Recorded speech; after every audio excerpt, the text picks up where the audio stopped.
And now, America's most reasonable political commentator, Bob Kerrigan. Well, good evening and welcome to this edition of Within Reason. Let me make a quick comment on this business of being a conservative. Bill talked about it some last week.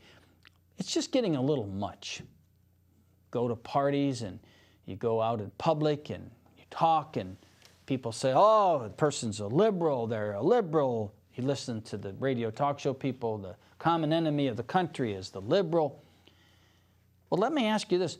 Who of our elected officials is a fiscal conservative? Not Jeff Miller. Are you kidding me?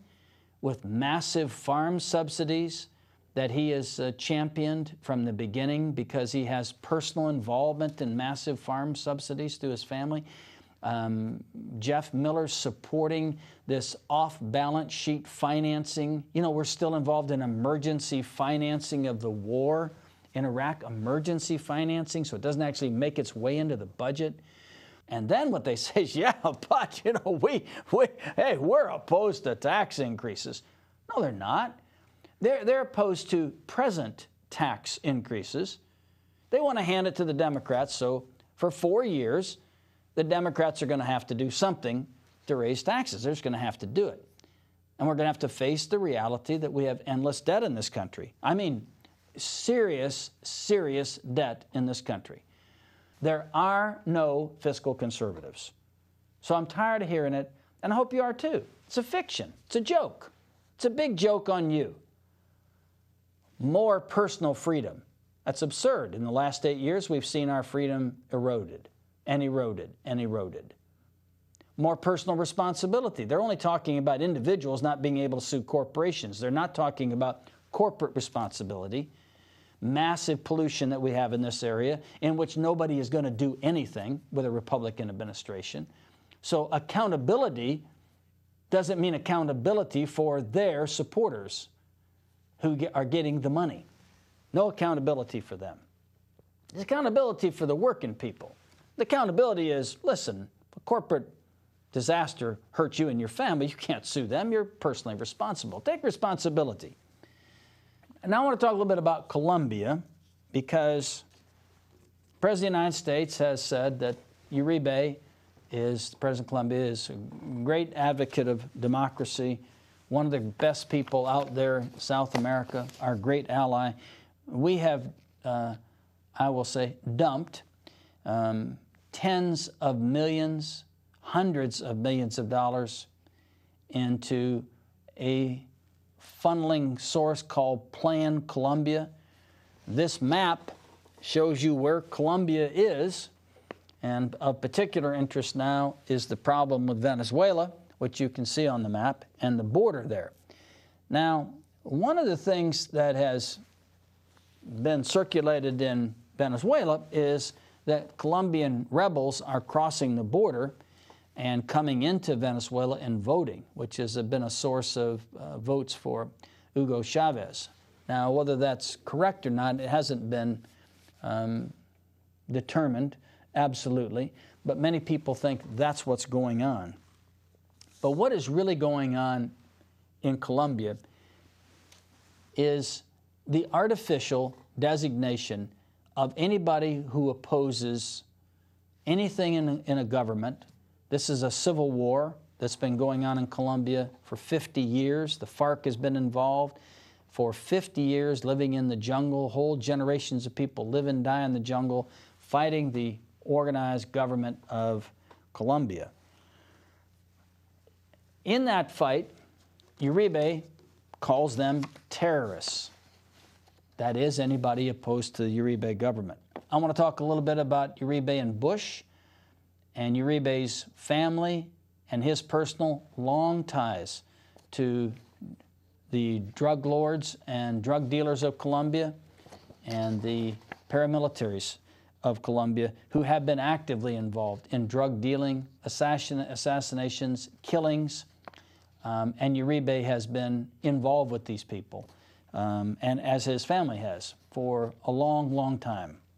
Uribe lined up solidly behind President Bush by becoming the only South American leader to endorse Bush's invasion of Iraq. Uribe also fought sought more U.S. military aid as he defined the civil war against the leftist FARC as part of the, quote, global war on terror. We've mentioned this before. That's now in vogue. Anybody fighting anybody, anywhere, that's opposed to anybody that we have a temporary alliance with, or maybe even a long-standing alliance with, they're part of the war, and they're who we are now as a country all fighting against. You, me, we're all involved now in fighting a war in Colombia against the Colombian rebels because they are terrorists. And you're involved in this war. You didn't know it, of course, but you are. This whole country, we're all involved in the war. In wars all over the world now. Anybody fighting oppressive governments that we support, you and I were involved in that war against their people.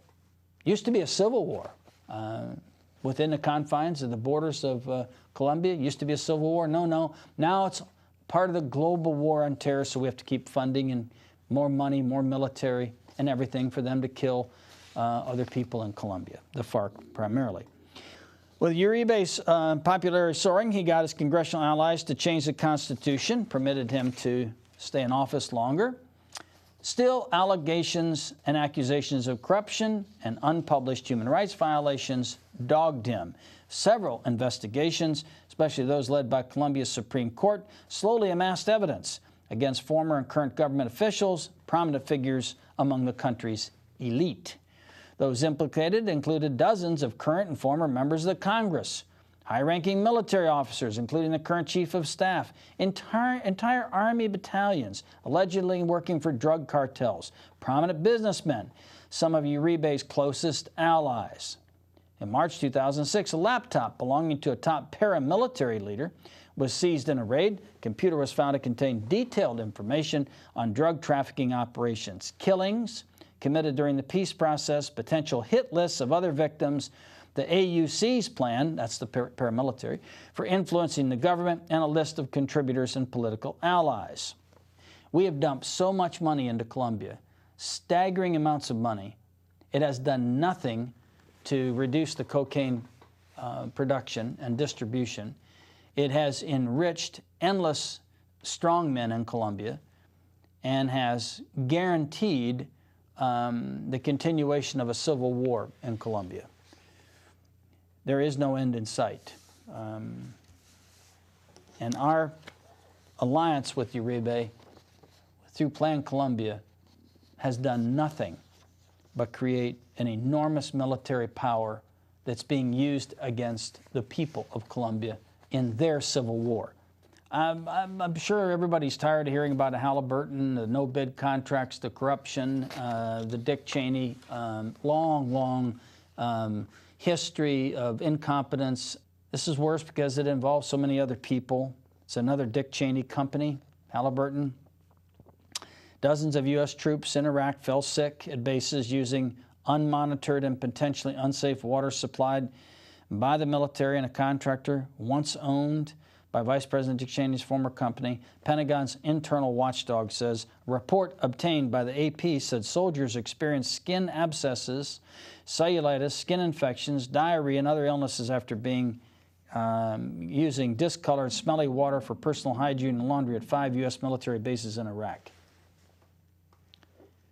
Now, where are the yellow stickers saying support our troops? Where are those people?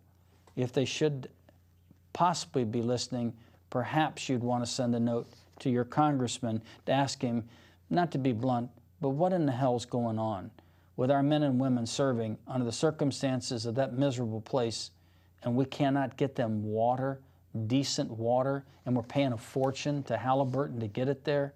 All right, you've been watching Within Reason. This is Bob Kerrigan. We'll be back here next Wednesday at this same time. I hope you'll come back and join us then. Email us, fax us, or leave us a voicemail, and we'll see you next week.